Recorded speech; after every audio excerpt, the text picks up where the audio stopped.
going on, everybody? Welcome to another episode of Box Talk with Luis Madrid. Today we're here in Los Angeles, California. We're joined with a very talented amateur boxer, Iana Verduzco. Did I say that right? Yes. Also known as Righthookroxy.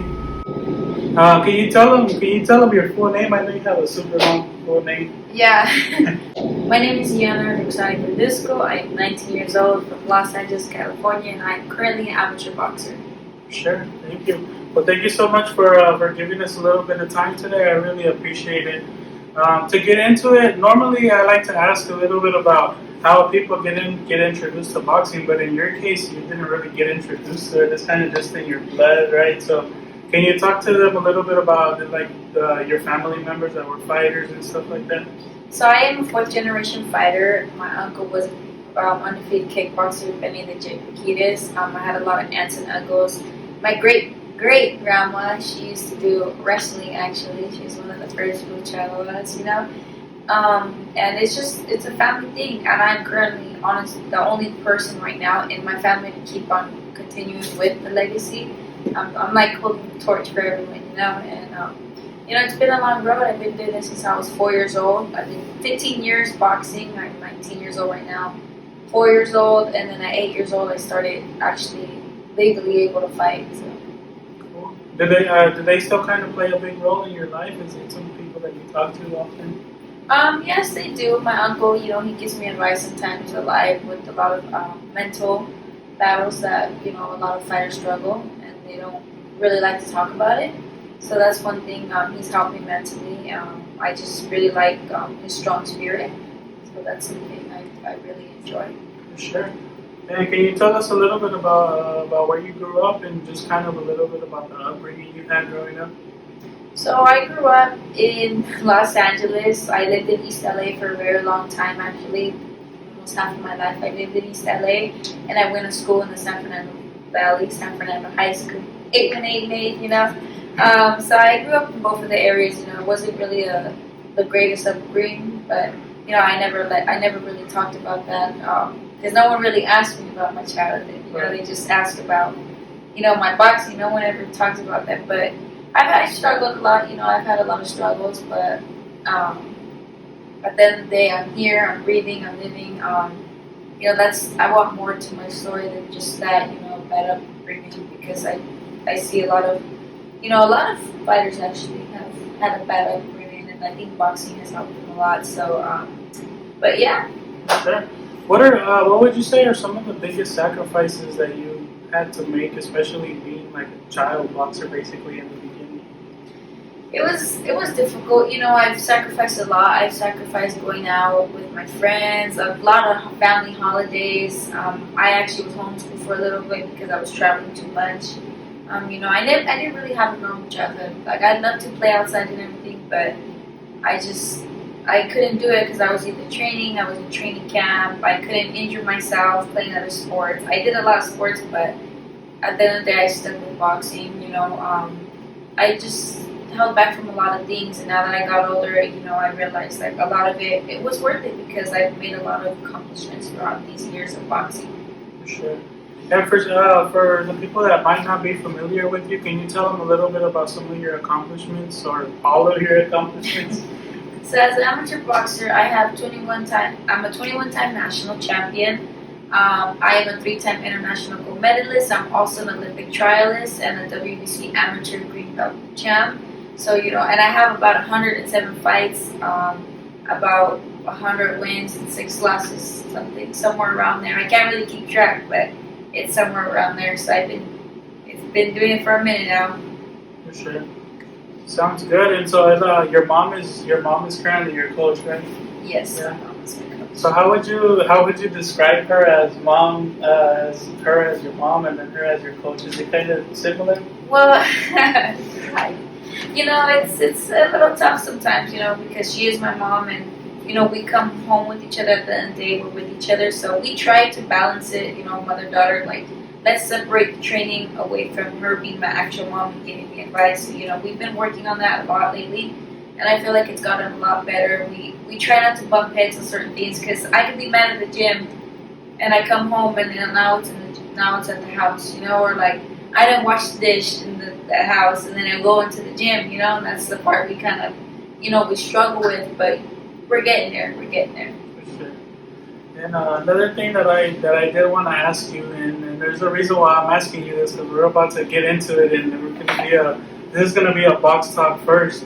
So you were doing, I guess you were kind of online, going viral a little bit for doing what they call the Righthookroxy challenge.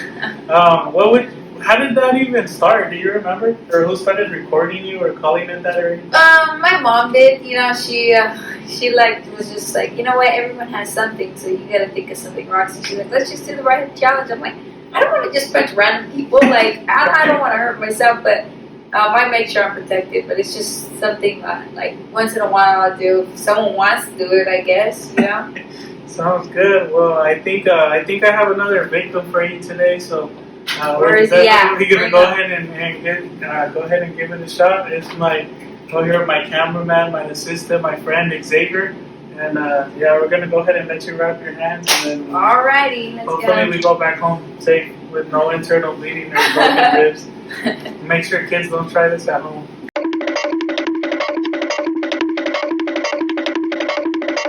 Alrighty. Ready? Let's go. Close your eyes. Close your eyes.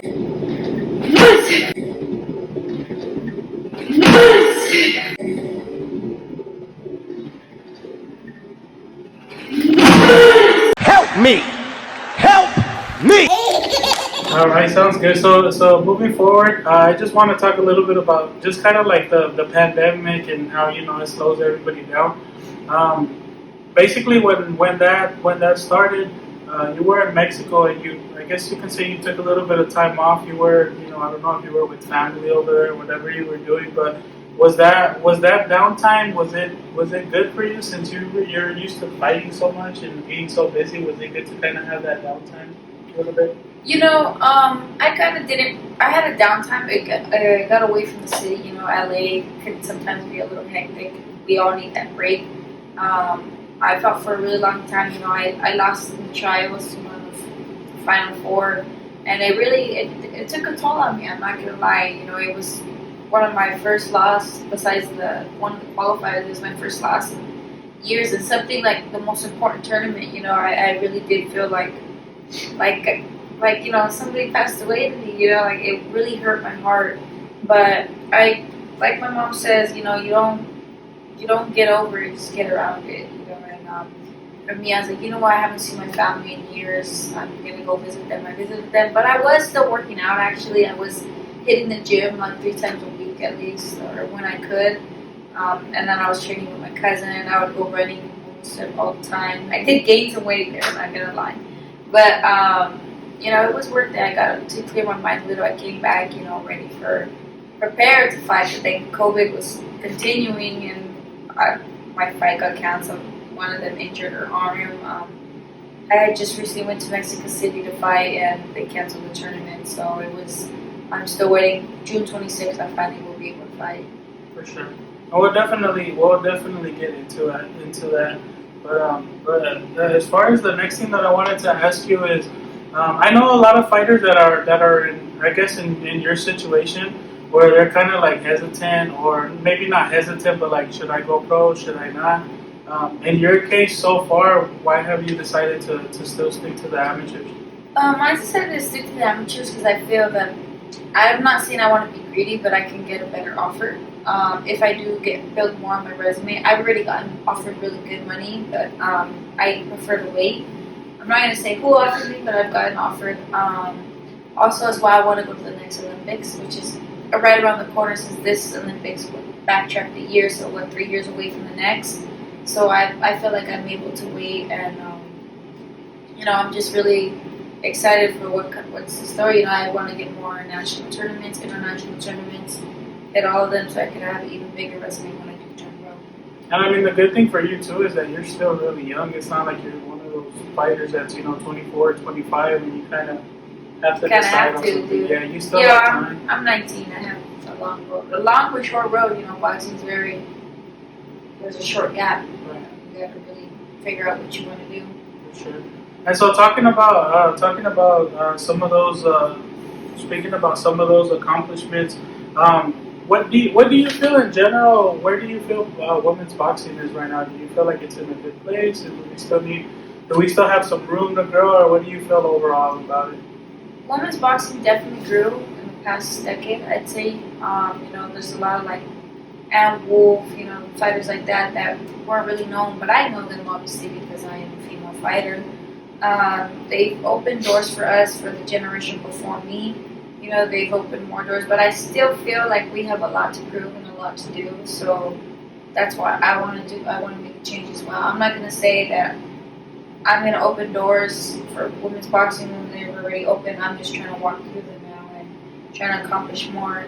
And I thank them for that. I think a lot of the older women out there that put boxing on the map for us. Right, because one of the main things that I've noticed is like for example for you, like all the national tournaments and all the things that you've accomplished, but with guys, like a guy will win 5 or 6 national titles, and it's like, I guess it's just magnified, like they instantly get more money, get bigger deals and stuff like that. So I guess there's still that, I don't know, maybe pay gap or... Yeah, I would say there is definitely a pay gap, but because a lot of times, men are very, boxing is a man's sport, boxing is this and that. Boxing is not a man's sport, it's anyone's sport, and I feel that that's something that needs to be talked about more. They're not paying, but like for example, I appreciate getting her because she's been helping out with the females a lot, putting them on the map, putting them in events and stuff. So he's been helping out with that. He's realized, he's putting women in sparks and getting them paid higher and stuff. Yeah, because I know you know Sulem, right? Sulem Rubina. So I remember when I did my interview with her, she pretty much kind of touched on the same thing, where she says that issue for the most part is mostly in the United States, because she says that women's boxing in Mexico and a lot of those other countries, it's like a really big deal. Like I think Katie Taylor's making a million. Especially Katie Taylor, and then also the UK, for example, he's been treating his women fighters very, very well and been paying them really good. And I hope other promoters and I hope other businesses realize, and trainers, coaches, anybody, that they realize that we're in here for a long run. We're going to stay for a while. We're always going to be here. Sure. Are any of those current females that are fighting right now on those big cards? Are you a fan of any of those? Do you follow any of them, like the Michaela Mayers or Clarissa Shields or anything like that? Yes, I do. I like Clarissa Shields. She's won 2 gold medals for the U.S. Not that many people. For example, men. They haven't done that. Michaela Mayer for being an Olympian as well. Sinisa Estrada, Sulem, for example. I really like her willpower, and she's out there too. And there's just a lot of fighters that I really look up to. I can't name them all, but 80% of them. And Maricela. She's also. I like her story. There's a background of her that I just really love her story as well. There's many fighters. For sure. So the next thing that I wanted to ask you is to touch base a little bit on what you mentioned about your upcoming fight June 26th. So you've been having troubles where fights just cancel because of COVID or for whatever reason. So you decided to put on the promoter hat, and you guys made a huge announcement, I believe, earlier this week. Can you talk to us a little bit about that card and just what to expect and how it kind of came about? So it came about because I was getting frustrated. All my tournaments were getting canceled, and I was like, you know what? If I can't go nowhere to fight, I'm gonna make my own show. And we kind of made my own show because I was being stubborn. Like, I need to fight already, and we thought about it. Colima, Mexico, the boxing was kind of like disappeared out there, and we want to bring boxing back to a state in Mexico that there's no boxing. So we decided to do my first show there. Especially a lot of family members live there, and they never seen me fight. So it was a great opportunity. We have 10 pro cards, and it's a pro-am, so the amateurs will go in the beginning. I'm still an amateur, but I have my own promotion. So when I do, me and my team, we have WBC Boxing is involved with that show as well, Supreme Boxing. And the good thing about it is that I'm going to be like one of the main events. I'll be like with the pros, but I'm not pro yet, so it's kind of strange. People are like, how are you an amateur to make your own promotion? So when I do become pro and I sign with the promotion company, it's co-promoted because I have my own promotion, so now I'm pocketing my money that I deserve. There you go. And you are fighting it for the amateur belt, right? The WBC amateur belt. Yes, this is the second time I will be fighting for the WBC Amateur belt. And you got the link on your Instagram story, right? Yes. To buy it. At Righthookroxy, you can find the link in my bio on my Instagram, and from that link, you were able to purchase my pay-per-view for June 26th in Colima, Mexico. And I believe, if I'm not mistaken, it'll go up eventually, right? If you don't buy it, like, isn't it $9 now? Yes, it's $9.99, but on June 20th, it's gonna hit $14.99. So I'm trying to save everyone $5, so if you get it now. There you go. Sounds good. Well, basically, what the last thing is, for what do you think we can expect from you for the rest of 2021 and just for the rest of your career in general? What you can expect from me is getting a bigger name. So I'm gonna be out there more. I'm gonna be putting my name out there. Possibly more shows as well under my promotion. Not signing fighters yet. People keep saying, "Are you gonna sign?" I'm like, hold on, I need to work on the shows. I need to build my name out there, especially as a female.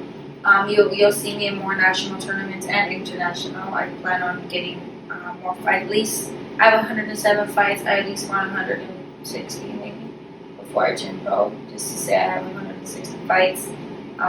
You will see me. I'm just building my name. More people to notice me. More people to recognize me. In the sense of saying getting famous, but I want to be well known. So when I do turn pro, I'll get really good money. So you'll expect me to be pro in the next 3 years. Perfect. Awesome. So transitioning into the next segment, I have 3 fights that are upcoming, and I just want to get your take on them, see what you think about them, and give me your take on the fights. Okay.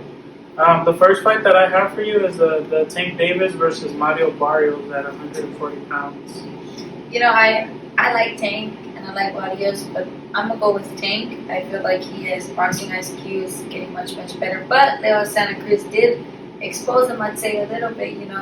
He brought him into tough waters. He definitely showed me that Gervonta can be beat. It's just that uppercut, man. That's a monster. But Barrios is a very, very tough fighter, and I give him all respect. We'll see how that one goes. Do you think Tank wins by knockout?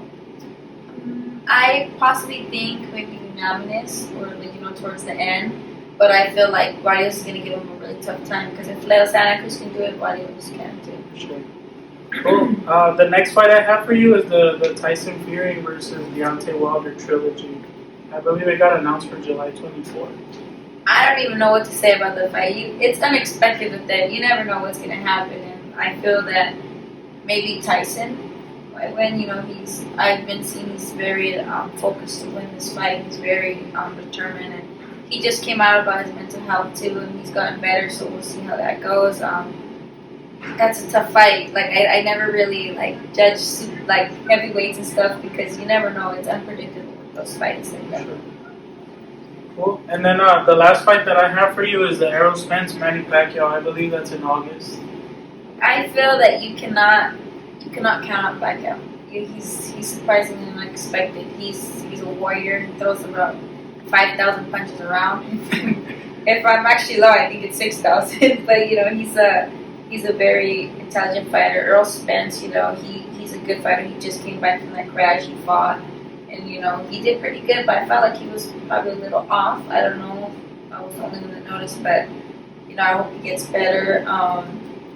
I like both of them, but I think Spence, his young age, that's something that he does benefit. But Pacquiao, he's a warrior. He's fought some of the best, and I feel that maybe Pacquiao. You never know. Or this is probably his retirement fight, I believe.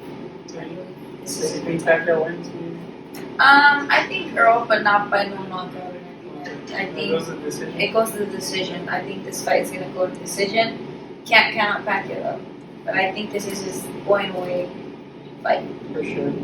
And the final segment that I have for you before we let you go is just kind of like a get to know you question / rapid fire. I have 12 of them, and then we'll finish off with that. Let's get it. So the first question that I have for you is, what's the very first thought that enters your mind when you wake up in the morning? First thought that enters my mind when I wake up in the morning: food. Food. I love food. I love to eat. Alright. Question number 2 is, what is your least favorite exercise and the exercise you like the most? My least favorite would be like shadowboxing. And my abs. It's so like, I forget. Then in the shadowbox, I don't forget the shadowbox. Just, you fight yourself, you're learning, but at the same time, I kind of get a little bored sometimes. But I try to distract myself, like, I'm doing this because I have to, this is boxing. My favorite would probably be jump roping. Really? I really like jump roping, yes. Even if it's for like a long time? I don't know what it is. I just like jump roping and then hitting the, like gobernador, the little small one. I like that, hitting that little circle target thing.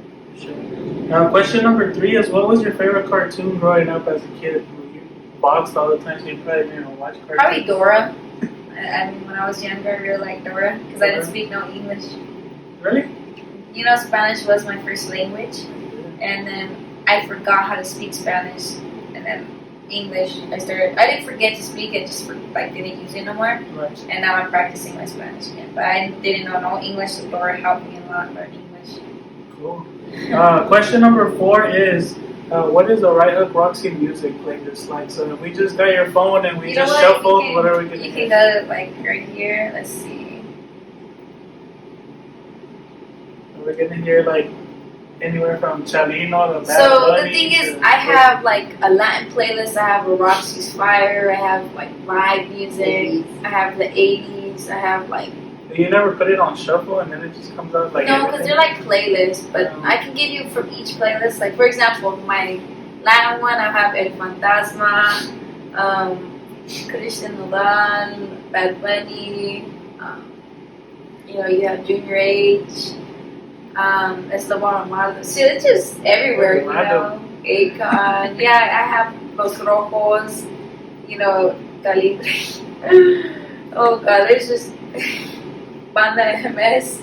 It's just all over the place. And then my Roxy Star, I have Don Toliver, Roddy Ricch, The Baby, Tory Lanez, Travis Scott, just everywhere, I like more I have Kodak, just Metro Boomin. You're all over the place. The 80s, man, I got DMX, I got Outkast, I have obviously Akon, 2000s as well.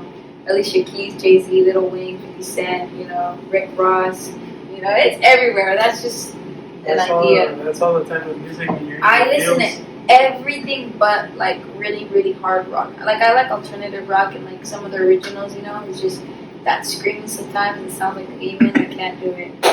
Alright. Question number 5 is, what is your favorite thing to eat after weigh-ins? Pasta. Pasta's my go-to to eat. You gotta get that carb load up. Oh yes, definitely. I can't wait till after my fight to just Cool. Question number 6 is, if a movie was made about your life story, who would play you? If a movie, I think that one girl that was in the kissing booth, the one with the colored eyes, everyone says I kind of look like her, so I'd probably say her. She'd probably, but I don't think she could box. I could do the stunts for her. Question number 7 is, what is your biggest pet peeve? My biggest pet peeve is, I have a lot, honestly. Should we change it to the top 5? Yeah, my top 5. One of them was when the dishes clang. When I'm washing and they clang. Oh my God, that gives me the chills. Another thing that I'll say is my car dirty. I'm freaking out right now because it's really dirty. My car is dirty. That's because I kind of messed up my mom's car by making it dirty all the time. So then my car now I understand. I don't like a dirty car. Another thing is when they tell me something and oh, so this happened, but never mind. You can't just not tell me. Once you already told me half of it, why are you telling me everything else? It's a little. Okay, so we're at 3. We've got 2 more. Another one I would say is when I'm boxing and I'm in the middle of a workout and they interrupt me. Come on now. I don't want to get distracted. I want to focus, so that's why I have to go too early sometimes. Another thing, one more thing is probably manners, I guess. My mom says I don't have manners, but she raised me to have manners with other people, I guess you could say. It's different because she's not mom. I'm just kidding. But I'd say manners, the same thing. say thank you and stuff to like random when people are rude to strangers, like or the waitresses. I do not like when people are rude to the waitress. Like that's how you treat people, you know. That's you see the real colors of someone. Like how are you gonna treat? Like don't give them a Fuji attitude, you know. It's weird. Alright, we got it. Question number 8 is: if you could have dinner with anyone dead or alive, who would it be, and what would you guys eat? Dead or alive, I'll say Michael Jackson because I was a big fan of him.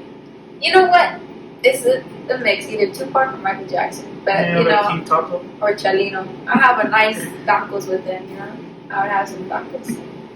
Alright, cool.